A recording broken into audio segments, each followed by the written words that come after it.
하늘 식을 줄 모르는 계속되는 더위가 우리를 힘들게 하고 있는데, 며칠 전부터는 이제 습도까지 높아져서 불쾌지수가 더 올라갔습니다. 그리고 이 더위는 8월 달까지 계속 이어진다. 아직 7월인데 8월 달까지 계속 이어질 것이다.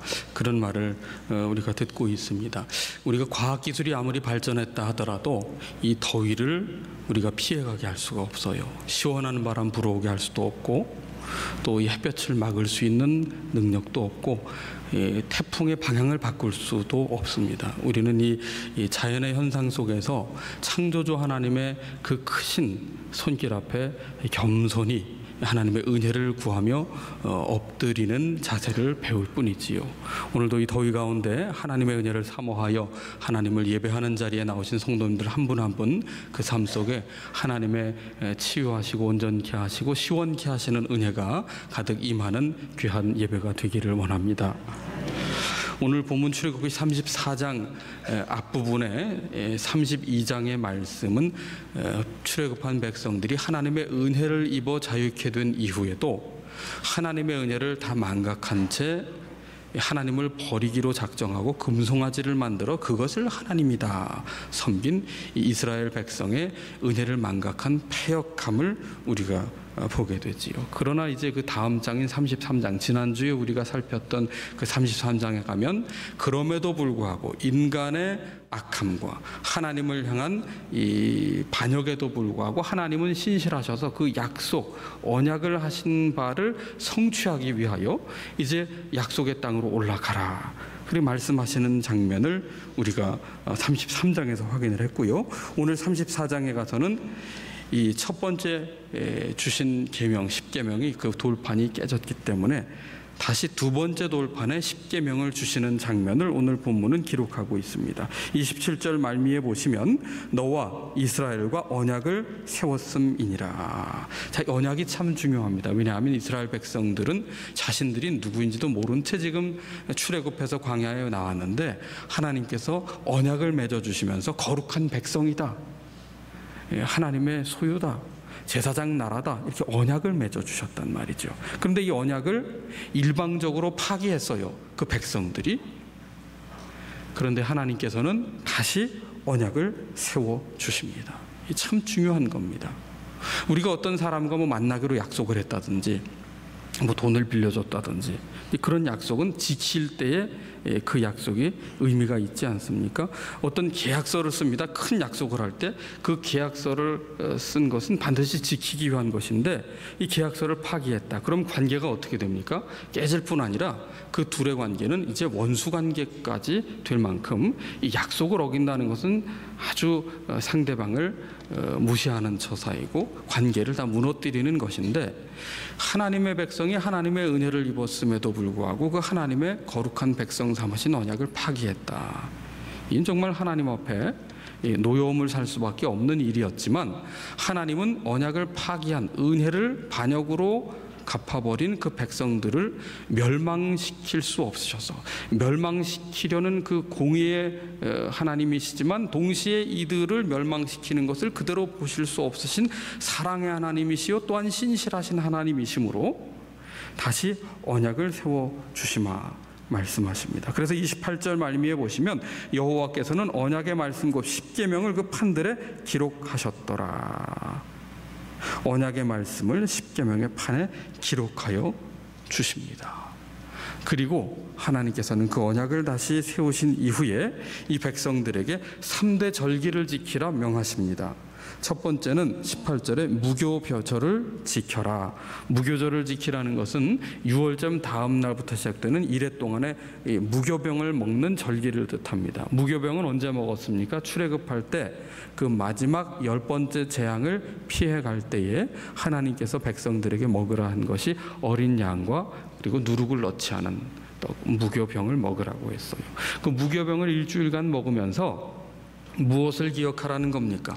모든 처음 태어난 생명, 사람의 자식이건 동물의 새끼이건 다 죽음을 면치 못해서, 심지어 당시의 세계의 중심이라고 여겨졌던 이집트의 살아있는 태양과 같은 그 파라오의 아들조차 생명을 지킬 수 없었는데, 하나님께서는 그 벽돌을 굽는 노예살이를 하는 히브리 사람들의 자녀들은 지켜주셨다. 무엇을 통해? 어린 양의 그 피, 문설주와 인방에 바른 어린 양의 피를 통해서 그 죽음을 넘어가게 하셨다. 넘어가게 하셨다. 유월절로 그렇게 지키게 하셨단 말이죠. 그러니까 이 무교절을 지키면서 생명은 내게 있는 것이 아니구나. 하나님께서 부여하시는 것이고 하나님께서 주관하시는 것이고 하나님께서 지켜주시는 것이구나. 그것을 이제 고백하게 하시는 것이지요. 그래서 19절에 보시면 모든 첫 태생은 다 내 것이며 네 가축의 모든 처음 난 수컷인 소와 양도 다 그러하다. 이것이 무엇입니까? 하나님께서 생명의 시작이 되시고 생명의 주관자가 되시기에 모든 소유권은 하나님께 있음을 기억하여라. 이 무교절을 지키면서 그것을 기억하도록 하라는 겁니다. 그리고 이어서 22절에 보면 77절 곧 맥추의 초실절을 지키라. 77절 1회 동안 7번이 반복된다는 얘기죠. 그러면 49일 아닙니까? 무교절로부터 49일입니다. 그래서 그것을 흔히 오순절이라고도 얘기하지요. 오순절 50일이에요. 50일에서 하나 빼면 49일 아닙니까? 그래서 77절, 오순절 같은 말인데 맥추의 초실절이라고 합니다. 첫 보리를 수확한 때, 바로 그때가 77절입니다. 하나님께서 우리를 광야 생활, 애굽에 종살이하던 모든 것을 기억하여 주셔서 우리를 출애굽하게 하셨다. 그것을 이제 기억하는 기간으로 삼는 것이고요. 그리고 세 번째 22절 말미에 보면 세말에는 수장절을 지키라. 그렇게 말씀하고 있어요. 세말에는 수장절을 지키라. 이제 마지막 수확물을 거둔 후에 그 곡식을 창고에 들인 후에, 그래서 수장한 후에 이제 드리는 절기가 수장절이지요. 우리가 농사지어 거두었기 때문에 우리 것이다가 아니라 이것은 전부 하늘에서 비를 내리신 이른 비와 늦은 비를 내리셔서 거두게 하신 하나님의 공급하신 선물이다. 그래서 오늘로 치면 추수감사절의 개념이 바로 이 수장절의 의미고요. 그리고 이 수장절은 또한 초막절입니다. 초막절은 이스라엘 백성들이 출애굽한 이후에 이동식 형태로 이 천막 생활을 했어요. 오늘에는 이제 캠핑이라고 하는 것이 하나의 새롭고 흥미로운 여가가 되었지만 사실은 이 천막을 치고 산다는 것은 아주 피곤한 일이고 아주 불안정한 일입니다. 그렇게 천막을 치며 살아가던 광야 생활 가운데서 하나님께서 먹여주시고 발이 부르지 않게 하시고 구름 기둥 불 기둥으로 지켜주셨다. 오늘에는 버스 정류장에 그늘막 이런 게 이제 지자체에서 설치를 해놓았지만은 원조 그늘막이 바로 구름 기둥 아닙니까? 그 뜨거운 햇볕을 그대로 받으면 일사병 걸리기 때문에 하나님께서 아주 자외선과 열이 강한 그 형편을 아시고 그 광야에 구름 기둥을 보내주시고 밤에는 불기둥을 보내주셨다. 바로 초막절을 통해서 이 광야, 헐벗고 생활할 수 없는 이곳에서까지도 하나님의 은혜의 손길을 베푸셔서 우리를 광야 생활 가운데 인도하셨다. 애굽에 종살이할 때 우리를 기억하여 주셨다. 우리가 마지막 10번째 재앙을 경험할 때 우리를 종의 신분이었지만 살리시고 보호하여 주셨다. 이 3대 절기를 지키라고 말씀하신 것은 그러니까 힘겨운 의무가 아니에요. 하나님께서 무슨 고생을 시키려고 지금 3대 절기를 지키라고 말씀하신 게 아닙니다. 우리의 존재의 근원을 생각하라는 거예요. 하나님의 신실하심에 따라 우리를 애굽에서 건져주셨고 자유케 하실 뿐 아니라 우리의 필요를 채워주시고 걸음마다 인도하여 주시고 하늘 만나러 먹여주시고 그렇게 모든 과정에 한 번도 하나님의 손길이 닿지 않은 적이 없을 만큼 그렇게 은혜로 채워주신 그 하나님의 은혜의 흔적을 이 절기를 지킴으로 마음에 삶에 깊이 새겨라. 그러니까 절기를 지키라고 하는 것은 우리가 하나님의 은혜를 잃어버리지 않도록, 잊어버리지 않도록, 망각하지 않도록 하나님의 은혜를 새기도록 우리에게 주신 일종의 선물인 것이지요. 이제 21절에 보시면 너는 엿새 동안 일하고 일곱째 날에는 쉴지니 밭 갈 때나 거둘 때에도 쉬라. 그렇게 말씀하고 있습니다. 이 절기를 지키라 말씀하면서 안식일을 지켜 쉬라고 말씀하고 있어요. 여러분, 예배는 의무가 아닙니다. 예배는 부담이 아닙니다. 예배는 짐이 아닙니다. 예배는 하나님께서 우리에게 주신 최고의 선물이에요. 구원받은 하나님의 자녀가 하나님을 향하여 기뻐하며 반응하는 자리가 은혜를 받은 자의 반응이 바로 예배의 자리입니다. 이것은 단순한 일을 멈추는 쉼을 의미하는 것이 아니라 생명의 공급자, 생명의 근원이시고 생명의 공급자시며 생명을 지키시고 보호하시는 그 생명을 생명되게 하시는 하나님께 대하여 우리가 기쁨으로 전심으로 하나님을 향해 예배하는 것을 뜻하지요. 그래서 이 예배라고 하는 것은 하나님께서 구원하신 은혜와 또 공급하시는 그 은혜를 되새기며 기뻐하는 하나님 앞에서의 잔치입니다. 하나님은 결코 부족하지 않으세요. 우리가 예배를 드려야만 존재하시는 분이 아닙니다. 우리가 하나님을 예배하지 않으면, 하나님을 높이지 않으면 돌들이라도 소리 지를 수 있어요. 하나님은 결코 예배를 구걸하지 않으시는 분이십니다. 예배란 갚을 길 없는 놀라운 은혜를 하나님께 입었기에 이 받은 은혜에 대하여 이 은혜를 어찌 갚을꼬 하며 하나님을 향하여 기쁨과 감사로 전심으로 자원하여 드리는 것이 바로 예배입니다. 그래서 그렇게 하나님께 일주일의 하루는 반드시 쉬며 하나님을 전심으로 예배하도록 하라 말씀한 것이죠. 그리고 절기를 지키라 말씀하며 23절에 너희 모든 남자는 매년 3번씩 주 여호와 이스라엘의 하나님 앞에 보일지라. 아무리 바빠도 아무리 삶이 힘들어도 그 절기를 반드시 지키도록 하라. 하나님의 임재 앞에 와서 하나님께 예배하라는 거지요. 왜 그렇게 말씀하십니까? 지금까지 지내온 것이 다 하나님의 은혜의 흔적이거든요. 우리의 과거는 하나님의 은혜의 흔적입니다. 그렇기 때문에 이 은혜로 새겨진 우리의 삶의 모든 자취를 잊어버리게 되면, 은혜를 망각하게 되면 그 은혜로 채워지고 새겨져야 될 자리에 무엇이 들어앉게 됩니까? 불평과 원망이 들어앉게 됩니다. 아무리 선한 마음이든 아무리 악한 마음이든 그 의도가 무엇이든 마음속에 불평과 원망이 가득하다면 그것은 하나님의 은혜가 새겨지지 않았다는 증거입니다.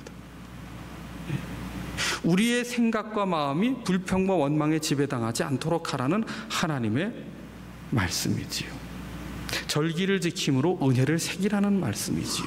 출애굽한 1세대 백성들이 왜 약속의 땅에 못 들어갔습니까? 하나님께서 그들을 버리기로 작정하셨기 때문입니까? 아니에요. 그 백성들의 입에서 끊임없이 우리가 애굽으로 돌아가는 것이 차라리 낫다, 끊임없이 하나님의 은혜가 주어지는 그 일상을 경험하는 가운데서도 일관되게 불평과 원망이라는 불신앙을 거듭했기 때문에, 은혜를 망각하였기 때문에 그들이 광야에서 결국 마지막을 맞이할 수밖에 없었던 그 비극을 우리는 알고 있지요.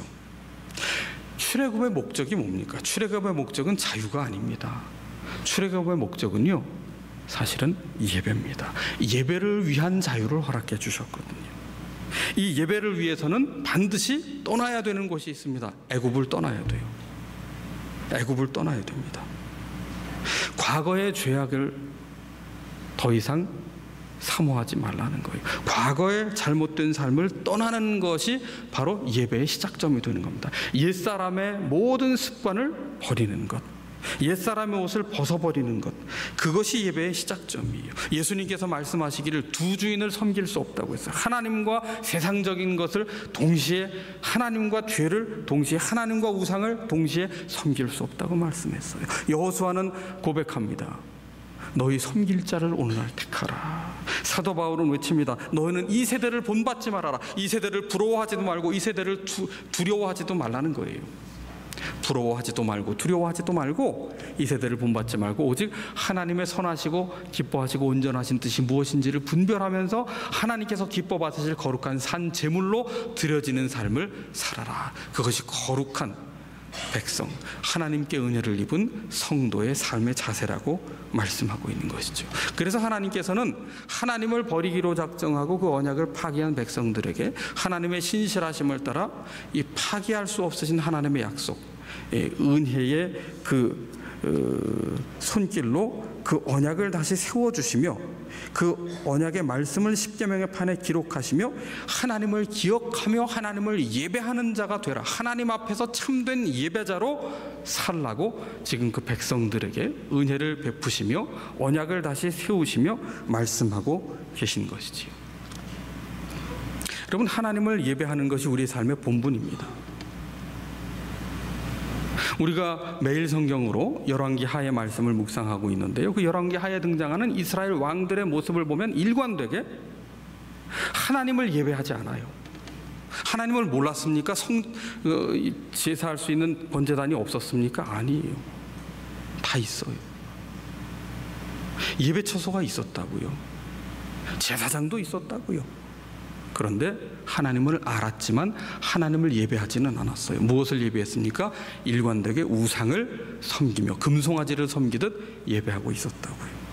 열왕기하 5장에 보십시오. 거기 보면은 아람의 군대 장관 나아만 장군이 등장합니다. 우리가 너무나 잘 아는 나아만 장군의 이야기 아닙니까? 그 나아만 장군을 지배하고 있는 한 가지 신념이 있어요. 이게 뭡니까? 내 생각에는 이라는 단어입니다. 내 생각에는.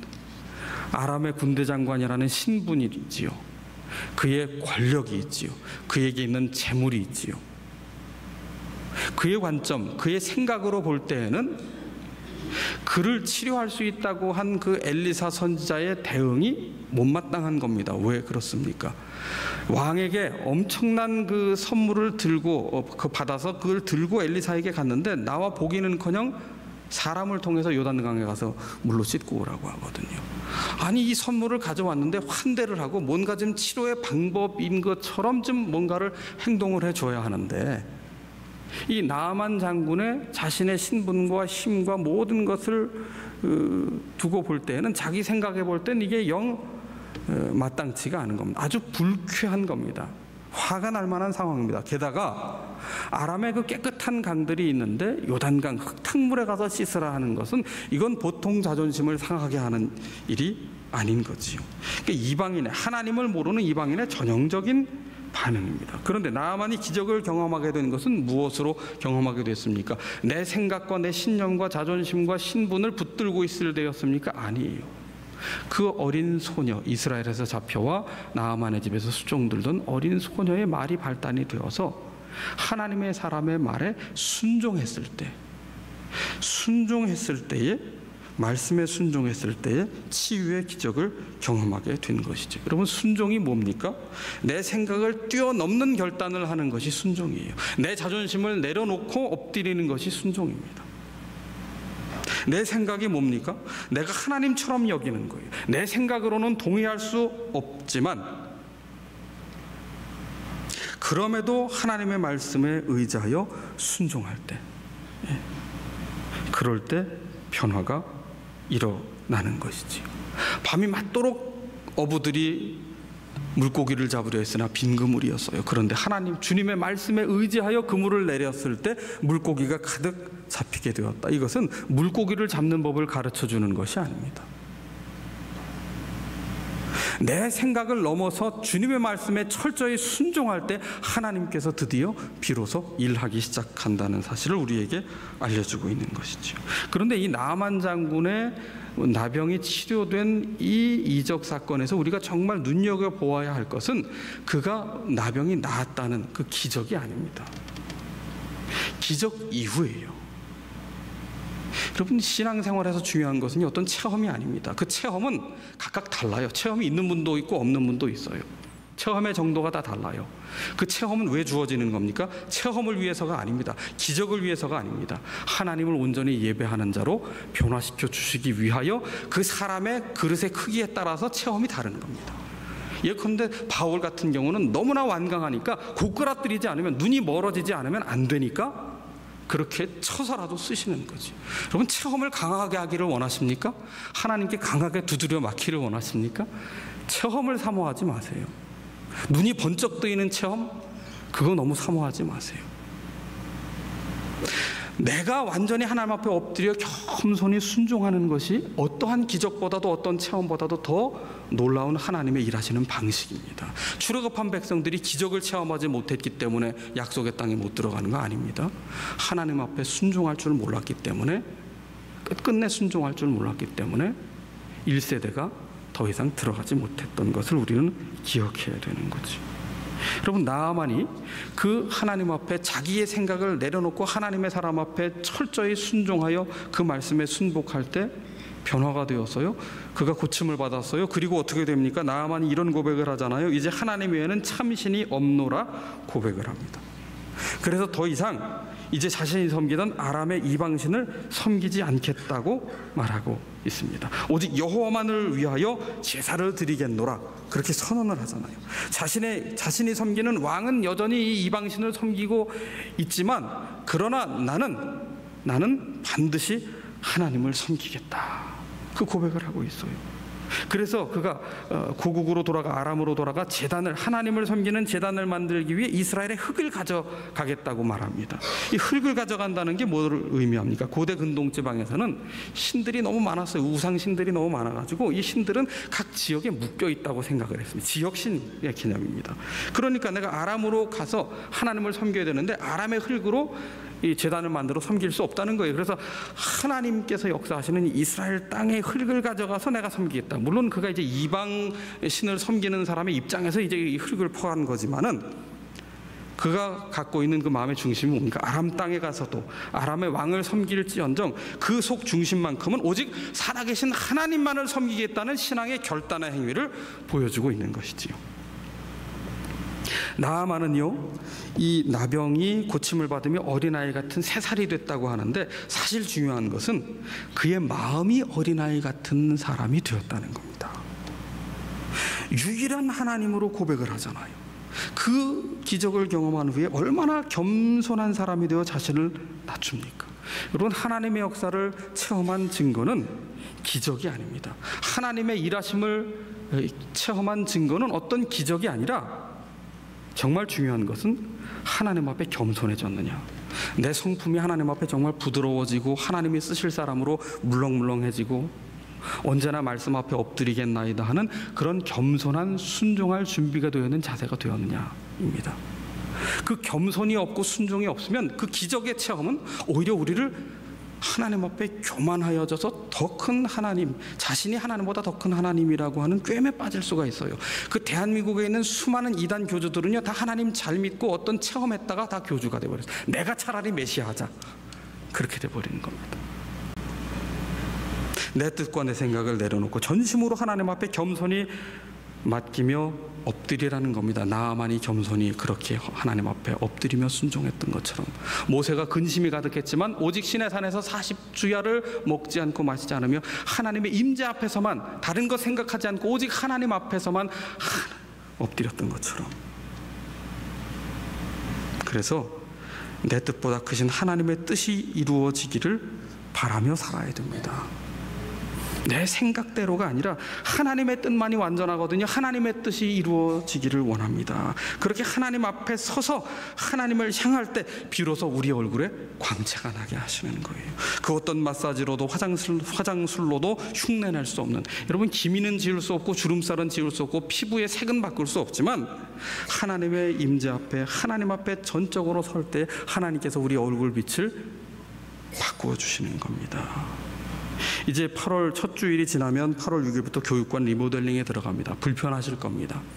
생각보다 더 불편하실 겁니다.